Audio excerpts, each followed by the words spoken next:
Pošto se moj kanal zove kako se zove, trebalo bi da kažem i nešto humoristično i o ovoj temi. Immanuel Kant je bio čuveni kenisberški časovnik. Zapravo postoji bolja fora. I want to stop philosophizing, but I can't. Veoma smiješno. Ali smešnije je to što ovo na slici uopšte nije Kant. Ovo je Friedrich Heinrich Jacobi. Također filozof, ali nije Kant. Ljudi misle da to jeste Kant. Pogledajte koliko Kant mimova ima sa Jacobijevom slikom. Urnebesno. Ali da li imamo prostora za bilo kakav smeh u ovakvim vremenima? Rat u Ukrajini traje. Govori se o mogućem nuklearnom ratu, pa i Armagedonu. Zamislite samo to, mi ljudi smo stvorili oružje da bi nam ono pomoglo da opstanemo, a sada će možda da nam pomogne da nestanemo. Kada još malo razmislim, to je bilo ekstremno glupo, jer čemu oružje ako tebe neće biti nakon što ga iskoristiš? Jer svako oružje ima samo praktičnu svrhu, njega uvijek koristiš da bi posle dobio nešto što nemaš, ili zaštitio nešto što imaš da bi to nešto imao i dalje. Ali ako ni tebe ni nikog drugog sigurno neće biti kada iskoristiš dato oružje, koja je onda korist od tog oružja? Oružje ne može biti korisno ako ne postoji niko ko bi iskoristio to što je to oružje donelo. Ne može nešto biti praktično ako ne postoji ničija praksa. Osim ako ne postoje nekakvi pripremljeni voltovi pod zemljom. Ili bi možda najbolje bilo kad se ne bismo ni ratili uopšte. Je li rat Bog? Mora li njega biti dok je ljudi? Da li je moguće da se prestane sa ratovima u svetu zauvek? Da bude uvek mir, brate, mir. Večni mir. Kant je napisao esej koji se zove Ka večnom miru, u kome se bavi ovom idejom i daje neke svoje predloge o tome kako ostvariti večni mir.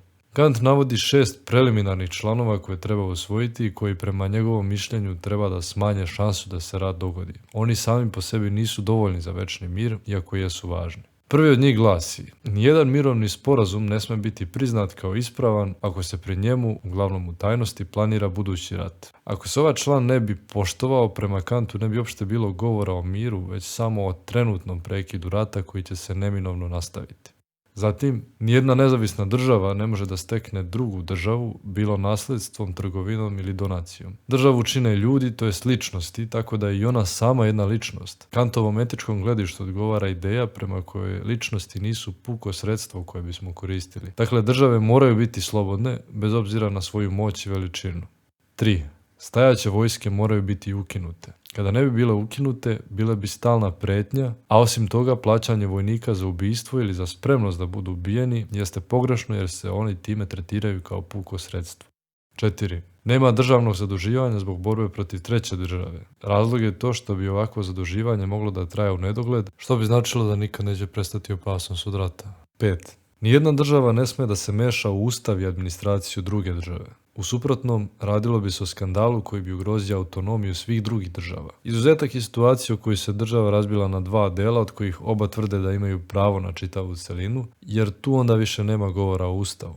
6. U ratu ne smiju biti dozvoljena kršenja kapitulacije, korišćenje plaćenih ubica, trovača i ostalih nečasnih i zverskih postupaka koji bi poljuljali poverenje svima. Odsustvo časti u ratu bi dovelo do rata do istrebljenja. Prema Kantu, čak i postojanje špijuna remeti mir. Članovi 1, 5 i 6 prema Kantu zahtevaju hitno izvršenje, dok 2, 3 i 4 nose sa sobom element subjektivne procene, zbog čega mogu biti doneti postepeno. Ipak, cilj njihovog uspostavljanja se ne sme izgubiti iz vida. Kant naglašava da stanje mira nije čovekovo prirodno stanje, zato se večni mir mora tek uspostaviti. Prekid rata nije garancija da će se mir održati. Za obezbeđivanje te garancije Kant predlaže 3 definitivna člana. Ustavi država moraju biti republikanski. Kant smatra da je jedino republikanski tip ustava u skladu sa principom slobode racionalnih bića kao članova društva, principom zavisnosti subjekata od istog zakonodavstva i principom jednakosti članova kao građana. Republikanski tip ustava jeste nužan uslov za večni mir prema Kantu jer građani moraju dati saglasnost za rat, a oni će dobro razmisliti pre nego što se odluče za takav korak, jer u ratu učestvuju i stradaju oni sami.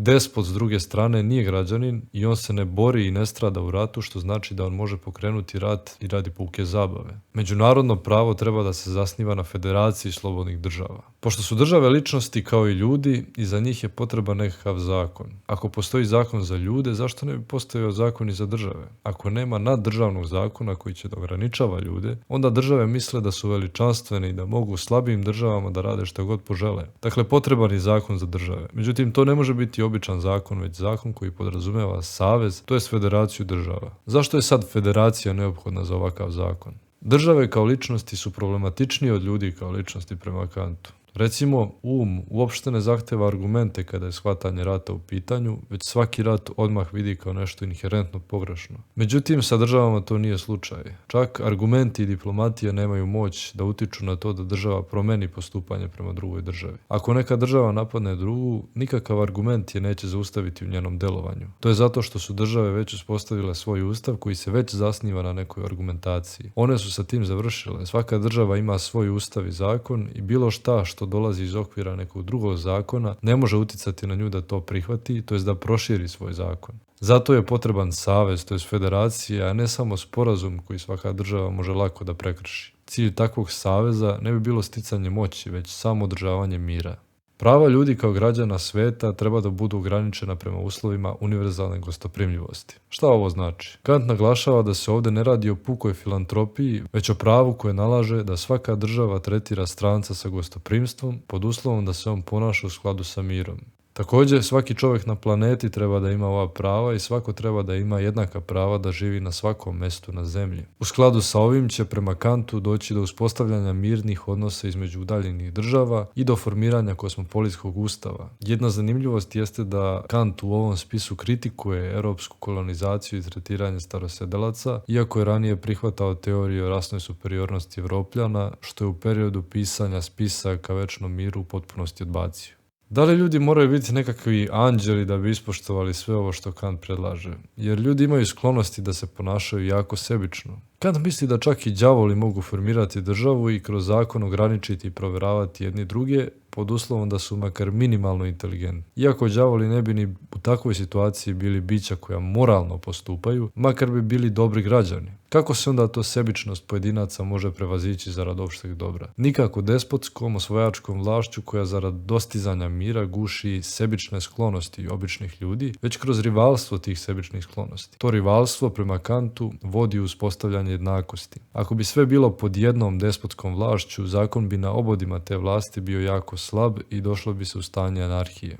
Međunarodno pravo i nije moguće uspostaviti bez postojanja više naroda, to jest država. Kant kaže da se priroda već pobrinula za uspostavljanje večnog mira. To što su ljudi raštrkani svuda po svetu i što govore različitim jezicima i veruju različite stvari, jeste preduslov za mržnju pa samim tim i za rat. Međutim, to je paradoksalno preduslov i za večni mir, jer će prema Kantu kroz takve sukobe sam shvatiti svoju svrhu, odnosno pripadnost carstvu prava. Pravo će na kraju prevladati uz pomoć prirode. Priroda, osim što razdvaja, ona i spaja. Kosmopolitsko pravo donosi korist ljudima jer bez njega, to jest mira, nema mnogih pogodnosti za kojima čovjek prirodno teži. Recimo, nema robne razmene. Iako želja za novce nema veze sa moralnom motivacijom, težnja za večnim mirom ipak postoji. Prirodno nam je da težimo miru, a ne ratu. Savezi koji imaju rat za cilj, a ne mir, će po prirodi stvari vrlo retko opstati.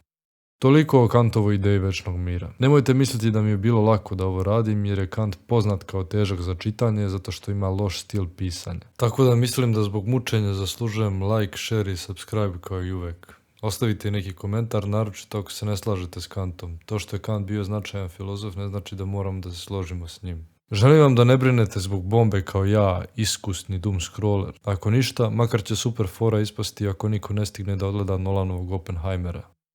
Pozdrav!